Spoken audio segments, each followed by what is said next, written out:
రాజకీయాల్లో హత్యలు ఉండవు, ఆత్మహత్యలే ఉంటాయని అంటారు.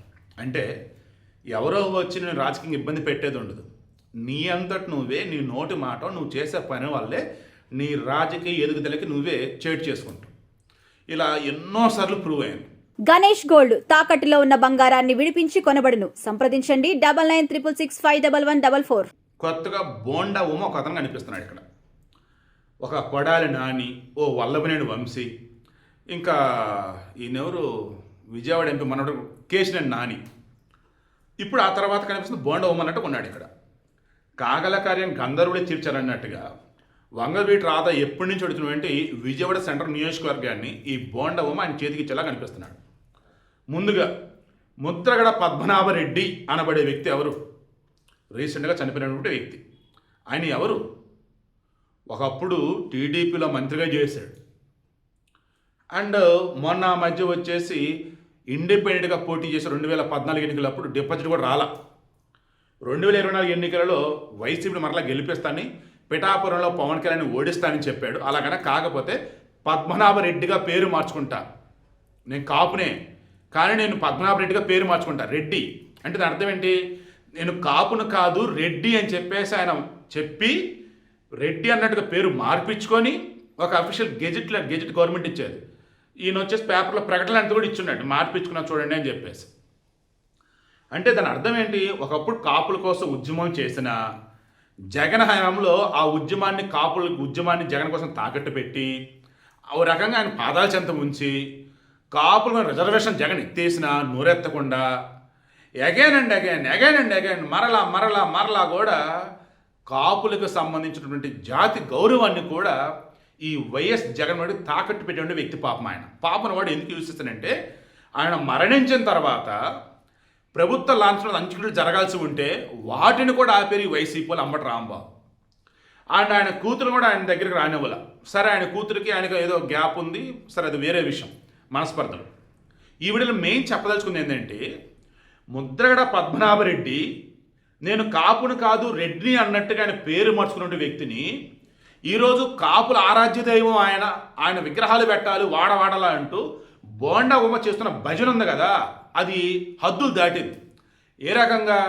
2019లో టీడీపీ ఓడిపోయింది ముద్రగడ పద్మనాభం వల్లని, కాపులంతా ఇప్పుడు ఎటు సైడ్ అయితే ఉంటారో వాళ్ళే గెలుస్తారని, ఇప్పుడు కాపులో ఒక అలజడి నెలకొని ఉందని, దాన్ని పాలకులు అర్థం చేసుకోవాలని, దామాషా పద్ధతులకి సీట్లు ఇవ్వాలని, పదవులు ఇవ్వాలని ఏదేదో చెప్తున్నాడు. ఆయన అలజడి కాపులలో కదా, ఆయనలో.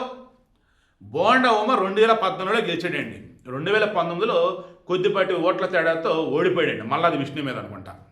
దెన్ మళ్ళీ 2024లో గెలిచాడండి. మీరు నమ్ముతారో లేదు, 2024లో ఆ సీటు వంగవీటి రాధాకి ఇవ్వాల్సింది, సెంట్రల్ సీటు. బట్ రాధాని ఏమన్నారంటే, మచిలీపట్నం ఎంపీగా పోటీ చేయి, లేదా వేరే ఎక్కడైనా ఎమ్మెల్యే అడిగానంటే నాకు ఇస్తే విజయవాడ సెంట్రల్ సీట్ ఇవ్వండి నాకు, లేదంటే నాకు వద్దండి నేను క్యాంపెయిన్ చేస్తాను అంత తరఫున అన్నాడు. ఎందుకంటే విజయవాడ సెంట్రల్ నియోజకవర్గంలో ఆయన ఇల్లు ఉంటుంది వంగవీటి రాధా. సో అటువంటి ఆయన కూడా కాదని ఉమాకి సీట్ ఇస్తే ఈయనకు మన మంత్రి పదవి రాలేదని నానా హడావుడి చేశాడు. ఇక నేను ఎలాగో వాళ్ళు చెప్తే మళ్ళీ సైలెంట్ అయ్యాడు. బట్ ఇప్పుడేం చేస్తాడు? మరలా అంబటి రాంబాబు అనేసి మాట్లాడాడండి చంద్రబాబు నాయుడిని, లోకేష్ని. మొన్నటిగా మొన్న కూడా పచ్చి బూతులు కదండి ఆయన తిట్టింది. నేను మంత్రిగా ఉన్నప్పుడు నేను ఎలగబెట్టాడా అంటే, నాకెందుకు ఈ క్యూసెక్ లెక్కలు, పోలవరం గురించి నాకెందుకు చెప్తారు, అధికారులు చెప్తారు మీకు అని ఏదో అన్నటువంటి వ్యక్తి. అటువంటి వ్యక్తి కాపులకు సంబంధించే, కాపులు వచ్చేసి తాగుతారంటూ, వారికి ముఖ్యమంత్రి అర్హత లేదంటూ, వారికి స్టెబిలిటీ ఉండదు, ఎన్నెన్నో మాటలు మాట్లాడండి ఆయన. అటువంటి అంబటి రాంబాబుతో చట్టా పట్టాలు వేసుకొని నవ్వుతూ షికారు చేసినటువంటి వ్యక్తి, అంటే కూర్చొని హడావుడి చేసినటువంటి వ్యక్తి బోండా ఉమ. ఆయనని పార్టీ ఇంకా వివరణ అడగల. బట్ వార్తలు వచ్చేసరికి ఆయన ఏమన్నాడు తెలుసా? ఇప్పుడు అంబటి రాంబాబు నాకు కనపడ్డాడు, నేను ఆయనతో మాట్లాడాను, ఏం మాట్లాడొద్దా? అండ్ అది వచ్చేసి వైసీపీ వాళ్ళు పెట్టినటువంటి సభ కాదు, దాసరి రాము అని చెప్పేసి జనసేన మాజీ నాయకుడు ఆయన పెట్టిన సభ అది. ముద్రగడ సంఘీభావంగా వెళ్ళాం, మా కాపులందరూ వెళ్ళాం, అందులో తప్పేంటి? ఒకవేళ నన్ను వివరణ అడిగేటట్టయితే రాజమండ్రి జక్కంపూడి రాజా పెట్టాడు కదా, మరి అక్కడికి జ్యోతులు నెహ్రూ వెళ్ళాడు, వంగవీటి రాధా వెళ్ళాడు, వారిని కూడా వివరణ అడుగుతారా అని చెప్పేసి పార్టీకే మరలా తిరిగి క్వశ్చన్ వేస్తున్నాడు ఈయన.